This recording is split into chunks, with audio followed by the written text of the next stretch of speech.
Hey,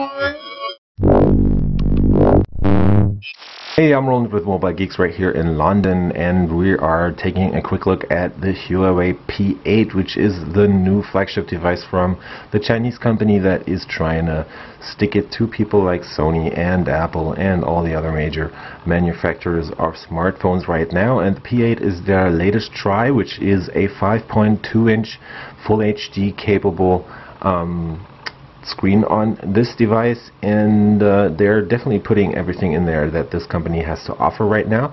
So besides the 5.2-inch Full HD panel on here with IPS technology and pretty good viewing angles, this thing is sporting a Huawei Kirin 930 SoC, so that's the new octa-core that is running 4 ARM Cortex-A53 cores at 1.5 GHz and another 4 ARM Cortex-A53 cores at up to 2 GHz. It's combining those 8 cores with 3 gigs of flash storage and 3 gigs of RAM in this case. So there's plenty of RAM integrated right here, which is probably pretty good because of the new EMUI interface, which also has been, well, it's been eating up some RAM on the other devices so far.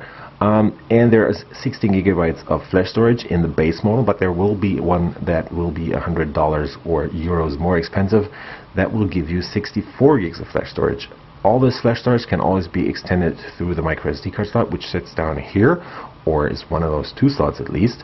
And yeah, that is pretty much the basics about this device, but there is an 8 megapixel shooter on the front right here that has an f-stop 2.4 aperture on here, and on the back you will find a 13 megapixel camera that definitely should do a pretty good job of taking nice pictures, because Huawei has been working on making this even better in low light. Where the P7 was already pretty good, this one is supposed to be a little bit better still. There is an optical image stabilizer in here, which is pretty nice, and there is a dual color LED flash on this device. As you can see on the back here, we have aluminum all the way around, where the old model, the P7, had glass on both sides. This one is now covered in full body aluminum, and if I take off this cover foil, you'll see this champagne gold color that this thing is sporting right now. There's also a black version, a gray version, and a silver, or I think another champagne color. Those are the more, what is it called, Mystique champagne color, and the dark charcoal black are both restricted to the 64 gig premium model that is $100 more. Let's take a very quick tour around this device, where we will start off with the screen. As I said, 5.2-inch 1080p, 8 megapixel camera on the front, no capacitive touch buttons, but on-screen buttons, and we are running Android 5.0 on here, including, for example, the new EMUI. And what they've done also is they have tried to integrate a bunch of very nice or interesting features where you can actually call for your phone and the phone will answer when you call its name, where you can set the name just as you like. Plus there's a bunch of other camera features integrated, but let's get back to the tour around the device quickly, because on the side we have this metal frame. As I said, those right here are those spacers for the antennas, and Huawei is also claiming that they've solved the problem of holding those metal devices and reducing the reception on them while doing so. And that's the volume rocker. There is your power button over here, which is feels pretty nice, and it has this nice rounded circular structure to it, so it's pretty light to detect with your fingertips.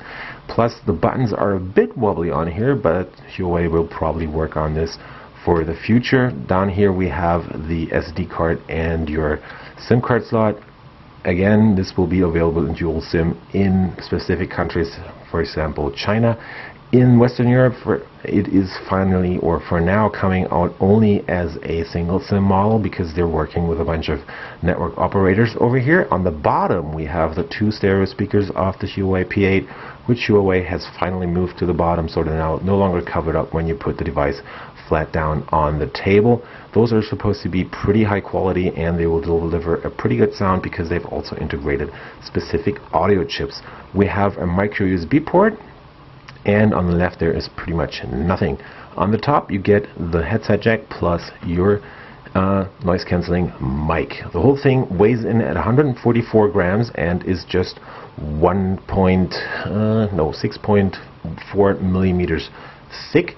That is a little thicker than last year's model, which was the P7, and Huawei still manages to cram in more battery in here, so we are talking about a 2680 milliamp hour battery that is supposedly going to last you a little longer than on the older model, plus they're employing some special power saving modes on this device. As I said, we're running Android 5.0, and this will be available very soon for 500 euros. For another $100 on top, you will get the 64 gig model, and I don't know about any release plans for the US or other countries outside of Europe, but this will be available again very, very soon on our continent, and I will see you later. If you like what we do on our channel, give us a thumbs up, follow us on Twitter, Facebook, and Google+, and then we'll talk to you soon.